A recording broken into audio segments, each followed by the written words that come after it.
দাঙ্গা। শব্দটি শুনলেই চোখে ভাসে ধাওয়া পাল্টা ধাওয়া, মুখোমুখি সংঘর্ষ আর অস্থিতিশীল পরিস্থিতি। ভারতীয় উপমহাদেশে সংঘটিত দাঙ্গাগুলোর মূল প্রতিদ্বন্দ্বী হিসেবে হিন্দু ও মুসলিম সম্প্রদায়কে দেখা যায়। কিন্তু জানেন কি, এমন একটি দাঙ্গার ইতিহাস আছে যেখানে এই দুই সম্প্রদায় এক হয়ে অন্যদের বিরুদ্ধে প্রতিরোধ গড়ে তুলেছিল।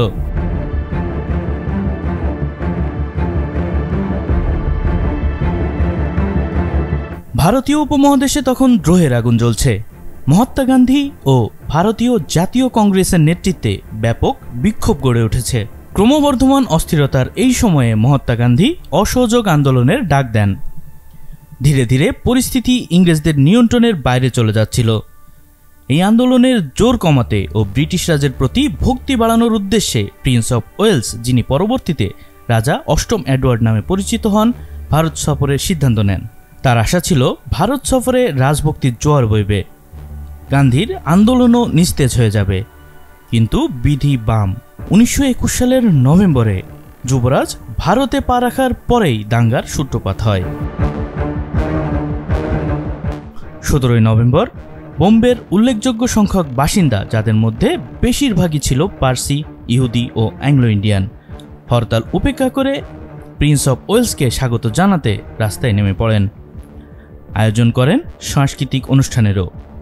গান্ধী যদিও অহিংস উপায়ে আন্দোলন চালানোর নির্দেশনা দেন, কিন্তু পার্সি, ইহুদি আর অ্যাংলো ইন্ডিয়ানদের এই যুবরাজ প্রেম কংগ্রেস ও খেলাফত সমর্থকদের ক্রুদ্ধ করে তোলে।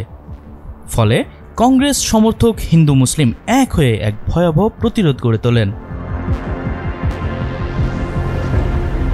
কংগ্রেস সমর্থিত হিন্দু মুসলিম জোট সোডার বোতল আর মার্বেলকে অস্ত্র বানিয়ে সংখ্যালঘুদের বিরুদ্ধে ঝাঁপিয়ে পড়েছিল।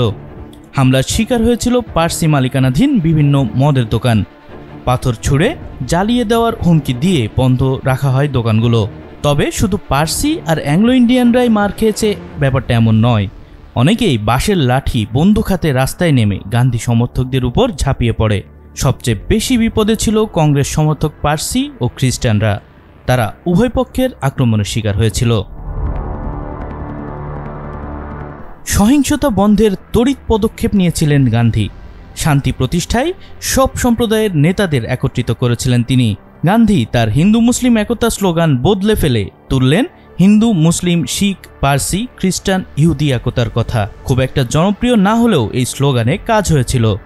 সংখ্যালঘু সম্প্রদায় আশ্বস্ত হয়েছিল যে স্বাধীন ভারতে তাদেরও জায়গা থাকবে। ইতিহাসের যে কোনো দাঙ্গা হাঙ্গামা বৈচিত্র্যময় সাম্প্রদায়িক ঐক্য সম্প্রীতির এই উপমহাদেশকে ক্ষতবিক্ষত করেছে বারবার। ঘটেছে প্রাণহানি, হয়েছে বিপুল ক্ষতি। বৃহত্তর জাতিস্বার্থে সকল সম্প্রদায়ের মানুষের সহাবস্থান ও সহমর্মিতায় পারে সুন্দর আগামী স্বপ্ন দেখাতে। তারেক রহমান, বাঁধন, চ্যানেল 24।